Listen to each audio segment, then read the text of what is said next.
Hi everyone, Heather here from the California After School Network. Thank you for joining us today. We hope you are doing well during these challenging times. This is our third video in this series of nearly weekly, we're almost weekly, virtual fireside chats with Michael Funk from the California Department of Education. If you are interested in seeing previous ones, you can find those on our resource center. We'll share those links at the end of the video. And then I also just wanted to welcome our special guest that we have joining us today. We have Teresa Ayon from the Anaheim Family YMCA, and we're actually setting aside most of this chat today to really dig into what our program providers are doing to continue to serve our communities, including keeping our workers employed and staying really connected to the field during this crisis. So welcome, Teresa. And then Michael, before we jump into our conversation, we know you and the CDE team have been working really hard to address all the outstanding questions from the field. Do you have any updates you want to share with us today? I do. I don't have the update that I wish I had, but we're still working with a couple of very pressing things. First of all, let me just say that I've had the chance to be on several Zoom calls with program operators and grantees from across the state, and I'm continually inspired about what you're doing. You're doing amazing work, and I will say a bit more about that, but we still have some questions that are coming up. Most of the questions that are coming up now, we've been able to reference guidance we've issued in the last couple of weeks to kind of help people understand maybe some nuance to their question and help them interpret the guidance. So we're always available to do that for you. Probably the most pressing question that we're still working on that most of you are still interested in is, are we going to be able to extend the time on our grants, either ACES, 21st Century, or assets? As you may know, these grants are all scheduled to close on June 30th. And if you don't spend the money, then you lose the money. The money reverts back to the state. We are really close. I'm actually very pleased with some of the conversations we've had. Of course, nothing is finalized until we get there's a lot of things still being worked on. I was hoping to have a final decision on both the state, the ACES, after school education safety funding, and the 21st Century funding and the assets funding today. But we're still working with the governor's office and Department of Finance. I'm in conversation with the budget and legal folks in our office here at California Department of Education, and with Department of Finance, and with the Federal Education Department daily to move towards this resolution. I know it is top of mind, and so many things will result once that decision is made, because many of you are asking, what about summer? What's going to happen?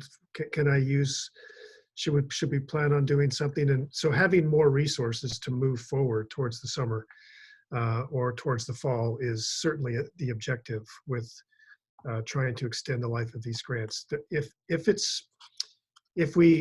When we get that decision, one way or the other, we will come back on and make the announcement and make sure it's clear. And of course, as soon as that happens, there'll be many other questions that'll pop up that'll be relevant, and we'll be ready to work with you and address those any way we can. There's still an additional piece of guidance that we're hoping to have finalized excuse me, by the end of today or even tomorrow, which is a little more clarity on what the role of expanded learning programs is. But one of the reasons that we have Teresa on today, and welcome Teresa, is that it's just as much more powerful to show you a clear example of what kind of role that our programs can play during this time. This week on a call, someone was asking, well, can you help us figure out what it's going to look like in the fall, or how can we plan? And so many of you are really starting to lift your head up from the early weeks of this crisis. It's hard to believe we're in week 6, but in week 2, week 3, we're kind of like, what's going on? How do we navigate this?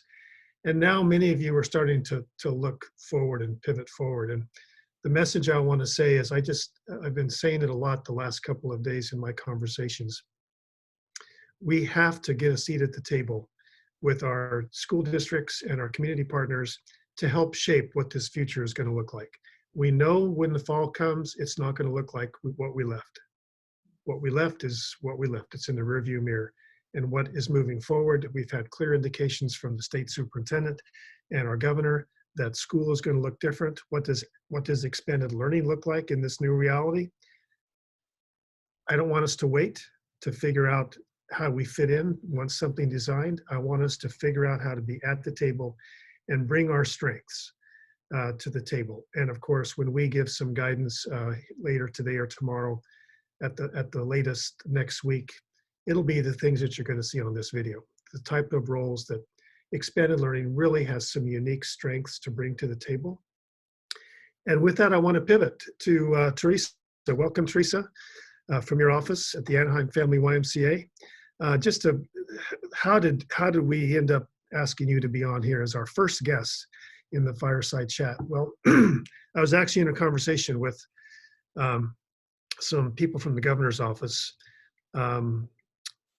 I've lost track of time. I lose track of days, but I think it was a week and a half ago or so. But they were asking, what we're sending the money out to the ACEs and 21st Century grantees, but we're not sure what they're doing. And so it just so happened that the night before, one of my staff sent me a video clip from the Anaheim Family YMCA, and I watched this nearly 4-minute clip late at night, and it was just inspired by what I saw and the power and what the difference that Anaheim Family YMCA is making in the community.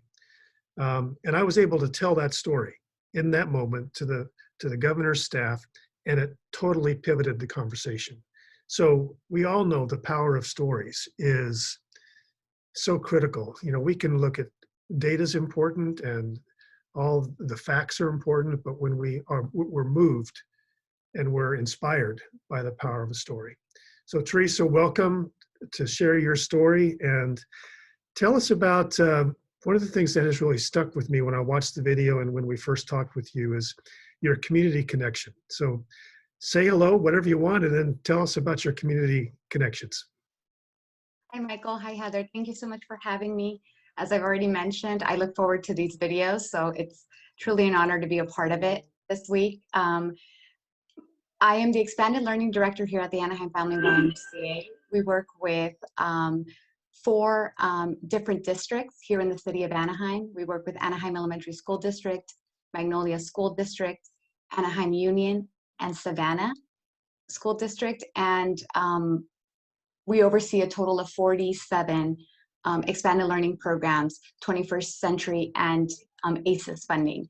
And I'm a product of this community. I am from this community, and I've been doing this now for going on to 19 years. So it's just, again, truly an honor to be a part of this call, and more importantly, to be able to give back to the community and to our partners, to be able to help out our partners in whatever way we can to better service students that are in our programs and in our school districts.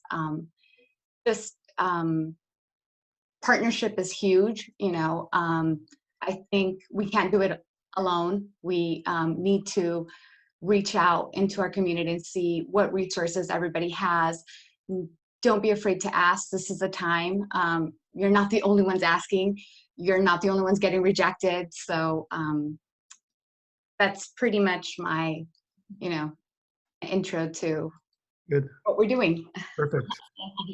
Well, I think a good way to kind of get this conversation going is to maybe share, not the full 3.5 or 4-minute clip, but a short minute from the video that Michael was referencing. So I'm going to go ahead and pull that up now. Thank you, YMCA, for giving out food. This is a great way to give back to the world. Yo tengo a mis niños en el programa de Anaheim aquí.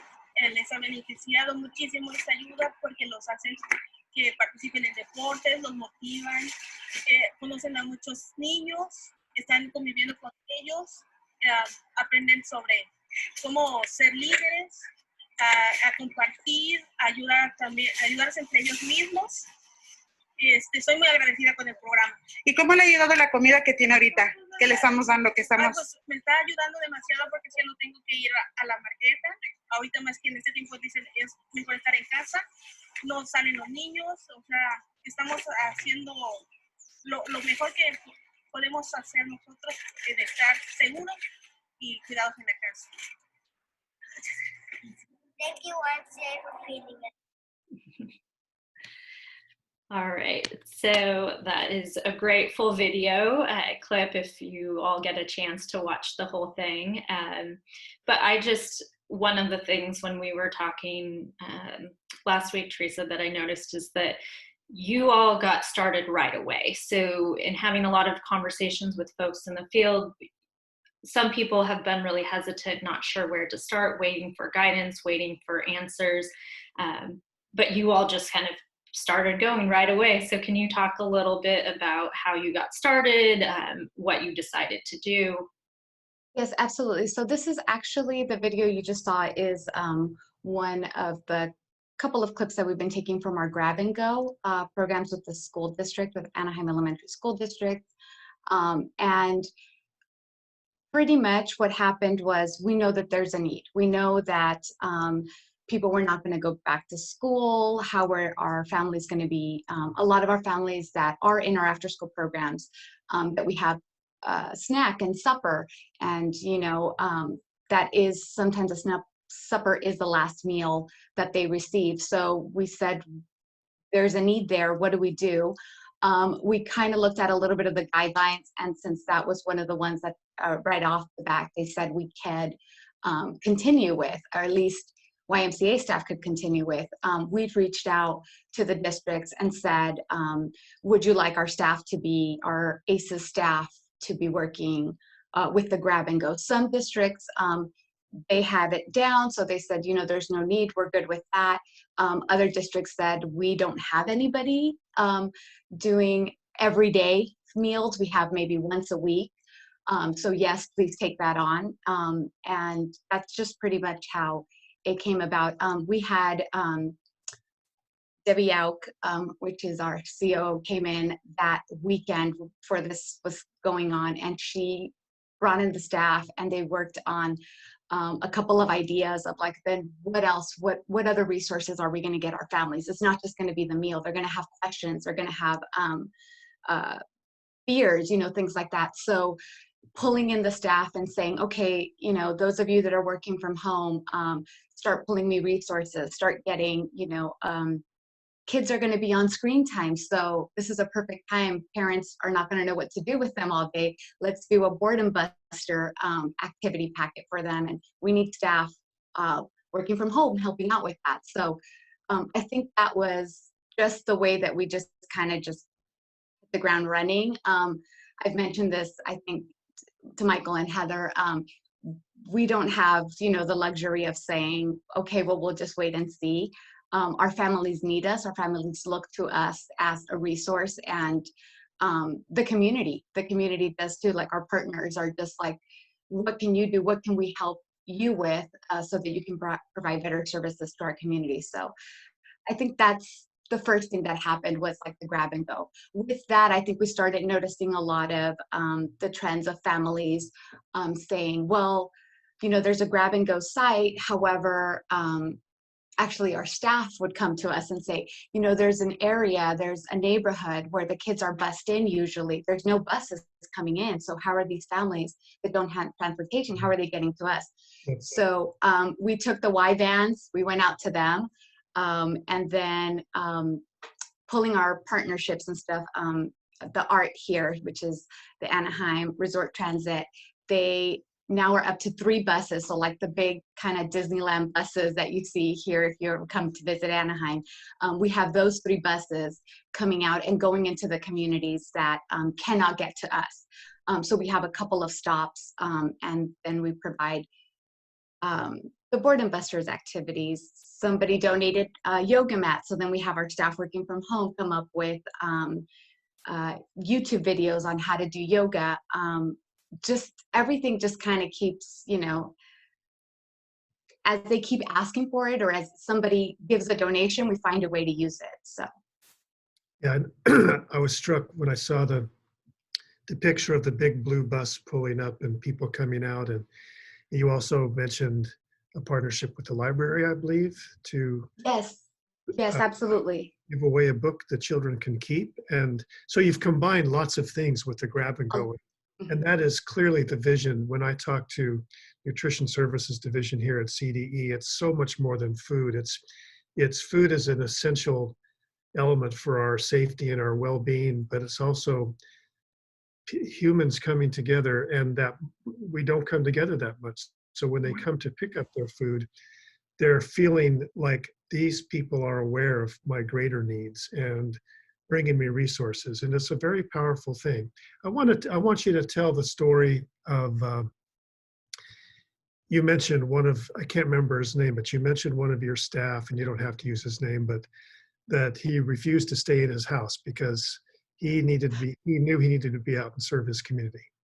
So actually, I have a lot. I have many staff. It's not just one. We first, when this happened, you know, we completely understand one of the challenges was, okay, now we actually need people out here. And, you know, a lot of people at the beginning didn't feel comfortable or have, you know, parents at home, grandparents, extended family living with them and, you know, exposing themselves and then bringing it back to their family was just something that they didn't think they could do. However, once they did a shift or 2 shifts of the grab and go, it was just like, this is what I need to be doing. So we had created a And We had this, we in our people, we'll see if she comes back in a minute. Heather, while we're waiting for her to come back, maybe you can talk about how we want to collect other stories. sure. So let me share my screen again. Go to the next slide. So this week we are launching our effort for gathering stories from the field, and this flyer will be out on our social media and whatnot in the next couple days. But we know there's a lot of really good work going on out in the field, and we want to find a good way to collect those stories and share those stories. And so we'll be doing some of those via the Fireside chats, but we also just really, social media is a great platform. So if you are already sharing your stories on social media, keep sharing them. We would just encourage you to add the hashtag expanded learning all day, every day. And that's kind of the hashtag for this campaign. And there's some Twitter and Facebook handles on there for CAN and the Expanded Learning Division, so make sure you tag us in your posts. We will reshare and like and make sure we get some traction on those stories. And we'll provide some more resources and a social media toolkit in the coming days. But we know there's also a lot of you out there that maybe aren't social media savvy. That's not a problem. We're totally here to help. So we've made this short Google form so you can send us a couple pictures, let us know what you're doing, and we will start sharing those on our platforms in the coming days and weeks. So we really we've been seeing all the great work, and we want to highlight that. So Teresa, we knew you'd come back. Sorry about that, guys. It was a great story. We just took a pivot to tell people how they could tell their stories, and we're about out of time, but we wanted to also keep it real. So what kind of challenges, what have been the challenges that you faced? And just say a few words about that before we sign off. I think right before I was cut off, I think I kind of mentioned one of the challenges was being able to, we have now so much work and so many things to do. We're doing virtual tutoring with Magnolia School District. We're doing, you know, just so many things that are going on. And the staff now, you know, it's like our after school expanded learning staff knew what to do when they came in and were in a school setting. Now virtually and being out at the grab and goes, it's a lot more work. And that has been a challenge, is you know, doing as much as we can with the staff that we have. Yeah. So we've been lucky enough to keep a lot of our staff in the sense that they haven't left us. We kept all of our staff on board, but some staff have moved on. But again, it's you know, we can't bring in anybody new at this time. So we're pretty much working with who we have. Well, I really appreciate you joining us. Really appreciated getting to know you a little bit in the last couple of weeks. And I'll look forward to the time when I can come down and visit your program in person and Absolutely. meet your team. We've got, just for everyone who's watching this, now is our time. I've said this before on the video. This is our time to step forward, to step up. It's our time to shine. Expanded learning is so uniquely positioned, and we have so many strengths in terms of how to support and care and love the community and the family and our children. You know this, you all know this, we've talked about it. Right now is a traumatic time for everyone. If you just check in with yourself, if I just check in with me, my emotions are amplified, whatever it is. It's like, these are times that we haven't evolved for this type of isolation and this type of seclusion. And especially if you're stuck at home and maybe some of you watching this are feeling some incredible anxiety and you're having a hard time getting past that just to think about the future. We're here for you. If you don't have a powerful story and you're just trying to get through the next day and you want someone to reach out to your expanded learning family. We are a family and we take care of families. And the educational system in California desperately needs what we bring to the table. So I just encourage all of you. Thank you for all you're doing. We're in this together. Let's be together in this case. And Teresa, you were very generous to suggest that we put out your email, that if anybody wants to connect with you and to talk about what you've done or ideas or just to say thank you, we've got your contact information on the screen. Heather's contact information on the screen. I didn't tell them to leave mine off, but I think most people know how to find me. This is our time to connect with each other. I've been on the phone and Zoom more than I want to admit. More Zooms. Anybody tired of Zoom? But yeah. Anyway, Heather, you want to take us out? Yep. Just wanted to reiterate, we have some of our emails up here, so please do reach out to us. We also have the links for our resource center and where to find the Fireside chats. And I just really wanted to end with a lot of appreciation for Teresa for joining us. It is National After School Professionals Appreciation Week, and so thank you to you and your team. We appreciate all you are doing. Thank you so much. And thank you for your support. Thank you. Thank you. You. Bye, everyone. See you next week.